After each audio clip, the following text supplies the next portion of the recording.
នេះជាករណីឃាតកម្មដ៏រន្ធត់មួយដែលបានកើតឡើងនៅក្នុងសាលារៀនដោយនៅថ្ងៃទី27ខែកុម្ភៈឆ្នាំ2012សិស្សសាលានៅក្នុងវិទ្យាល័យ Cadden High School ក្នុងរដ្ឋ Ohio កំពុងតែរៀបចំខ្លួនត្រៀមចូលថ្នាក់រៀនប៉ុន្តែនៅម៉ោង 7:30 នាទីព្រឹកស្រាប់តែឮសំឡេងកាំភ្លើងផ្ទុះឡើងជាច្រើនគ្រាប់ពេលនោះមានក្មេងប្រុសអាយុទើបតែ17ឆ្នាំម្នាក់បានប្រើកាំភ្លើងខ្លីបាញ់ប្រហារទៅលើសិស្សានុសិស្សដែលកំពុងតែញ៉ាំអាហារនៅក្នុងអាហារដ្ឋានក្នុងរយៈពេលមិនដល់1នាទីផងមានសិស្សចំនួន3នាក់បានស្លាប់បាត់បង់ជីវិតនិង3នាក់ទៀតរងរបួសធ្ងន់ហើយអ្វីដែលធ្វើឲ្យករណីនេះកាន់តែផ្ទុះខ្លាំងគឺនៅពេលកាត់ក្តីឃាតករវ័យក្មេងម្នាក់នេះបានញញឹមហើយសើចចំអកថែមទាំងលើកម្រាមដៃកណ្ដាលដាក់ទៅកាន់គូសាជនរងគ្រោះទៀតផងតែហេតុអ្វីបានជាក្មេងប្រុសអាយុទើបតែ17ឆ្នាំម្នាក់បានក្លាយខ្លួនទៅជាឃាតករដៃឆៅបែបហ្នឹងជនរងគ្រោះដែលបានស្លាប់បាត់បង់ជីវិតទាំង3នាក់នោះទី1មានឈ្មោះថា Daniel មានអាយុ16ឆ្នាំ Daniel គឺជាសិស្សថ្នាក់ទី11ដែលកំពុងទៅរៀនផ្នែក Computer Science គ្រួសាររបស់គាត់ក៏កំពុងតែរៀបចំផែនការឲ្យគាត់ទៅរៀនបន្តនៅមហាវិទ្យាល័យ Ohio State ប៉ុន្តែផែនការទាំងអស់ត្រូវបានរលាយត្រឹមមួយពពេចភ្នែក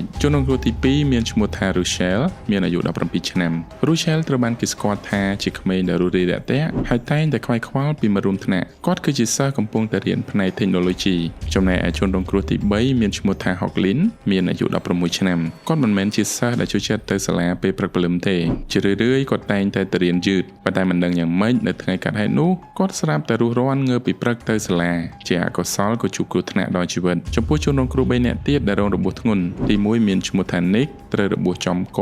ចំដៃចំថ្ពាល់ហើយនិងចំខ្នងបណ្ដាលឲ្យគាត់ត្រូវពិការដើរលែងរួចអស់មួយជីវិតហើយជនរងគ្រោះទី2មានឈ្មោះថា Joy រងរបួសចំភ្លៅនិងជនរងគ្រោះទី3មានឈ្មោះថា Muller រងរបួសចំគុំត្រចៀកឃាតករដៃឆៅម្នាក់នេះមានឈ្មោះថា TJ Land ជាក្មេងប្រុសម្នាក់ដែលមានជីវិតគ្រួសារមិនសូវល្អទេឪពុកម្ដាយរបស់គាត់មានប្រវត្តិជាប់ពាក់ព័ន្ធនឹងការរកស៊ីខុសច្បាប់ហើយជាញឹកញាប់ពួកគាត់តែងតែឆ្លោះទាស់ទែងគ្នានៅក្នុងគ្រួសារអ្នកជិតខាងបាននិយាយថាពួកគេមិនសូវឃើញ TJ លេងឬក៏ធ្វើសកម្មភាពដូចកុមារទូទៅទេ TJ និងប្អូនប្រុសត្រូវបានឪពុកម្ដាយបញ្ជូនឲ្យទៅរស់នៅជាមួយនឹងជីដូនជីតាហើយនៅក្នុងថ្នាក់រៀនវិញក្មេងម្នាក់នេះគឺជាមនុស្សស្ងៀមស្ងាត់ចូលចិត្តនៅម្នាក់ឯងពីមុន TJ គឺជាសិស្សពូកែម្នាក់ប៉ុន្តែក្រោយមកគាត់ចាប់ផ្ដើមរៀនខ្សោយរូបរាងកាយក៏ស្គមស្គាំងជាងមុនហើយចាប់ផ្ដើមឆេវឆាវខុសប្រក្រតីនៅឆ្នាំ2009 TJ បានវាយគ្នាជាមួយសាច់ញាតិបែកមុខបែកមាត់ហើយបន្ទាប់មកគេក៏ធ្លាប់បានវាយធ្វើបាបក្មេងប្រុសម្នាក់ផងដែរប៉ុន្តែអ្វីដែលគួរឲ្យព្រួយបារម្ភជាងនេះទៀតនោះគឺសំណេរដែល TJ បានសរសេរបង្ហោះនៅលើ Facebook ក្នុងចុងឆ្នាំ2011គាត់បានសរសេរពីការដែលគាត់ចង់សម្លាប់មនុស្ស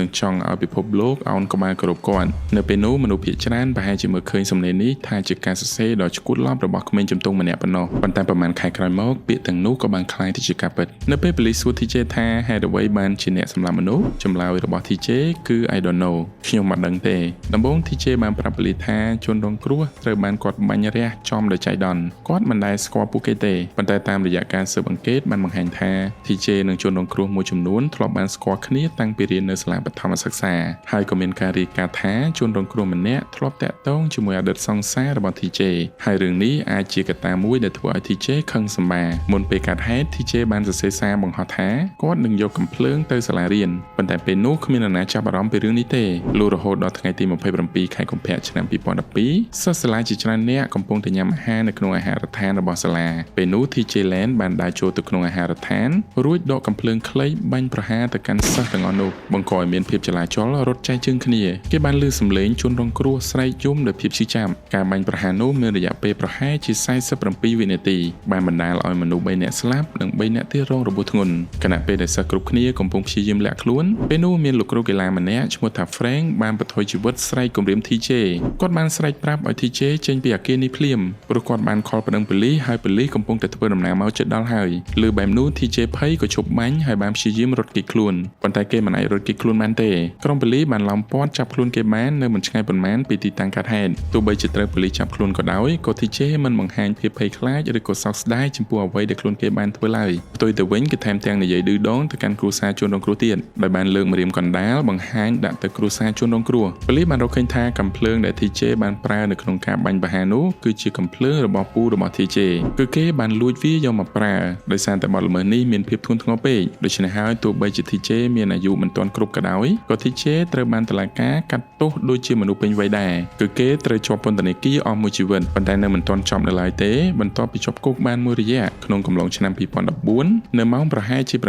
7:38 នាទីយប់ TJ និងអ្នកទោស2នាក់ទៀតបានប្រើចិន្តាឡើងផ្លោះរបងពន្ធនាគាររត់គេចខ្លួនចូលព្រៃបានព័ត៌មាននៃការហែកគុករបស់ TJ បានធ្វើឲ្យមនុស្សនៅក្នុងតំបន់នោះមានភាពភ័យខ្លាចជាពិសេសគឺក្រុមគ្រួសាររបស់ជនរងគ្រោះពួកគាត់ខ្លាចថា TJ អាចនឹងត្រឡប់មកធ្វើបាបពួកគាត់ម្ដងទៀតប៉ុន្តែសំណាងល្អមិនដល់24ម៉ោងផង TJ និងអ្នកទោសដែលបានហែកគុកជាមួយគ្នាត្រូវបានប៉ូលីសចាប់ខ្លួនបានវិញក្រោយមក TJ ត្រូវបានតុលាការផ្ទេរយកទៅជាប់ពន្ធនាគារពិសេសនៅទីនោះមានសុវត្ថិភាពរឹងមាំខ្លាំងគេមិនអាចរត់គេចខ្លួនបានទៀតទេករណីរបស់ TJ Land បានបង្ហាញថានៅក្នុងគ្រួសារដែលមានតែអំពើហិង្សានិងការឈ្លោះប្រកែកគ្នាអាចជាកត្តាធ្វើឲ្យប៉ះពាល់ផ្លូវចិត្តកុមារធ្ងន់ធ្ងរមួយវិញទៀតសូមចាប់អារម្មណ៍ចំពោះសកម្មភាពប្លែកៗរបស់ក្មេងៗផងដូចជាការនិយាយបែបគំរាមកំហែងមានអាកប្បកិរិយាហិង្សាការសរសេរបង្ហោះឬក៏និយាយពីការសម្លាប់មនុស្សផ្សេងៗពេលខ្លះយើងអាចគិតថាក្មេងៗគ្រាន់តែនិយាយលេងទេប៉ុន្តែបើហ៊ានតែភ្លេចខ្លួនពួកគេអាចនឹងធ្វើមែនដោយករណីនេះអញ្ចឹង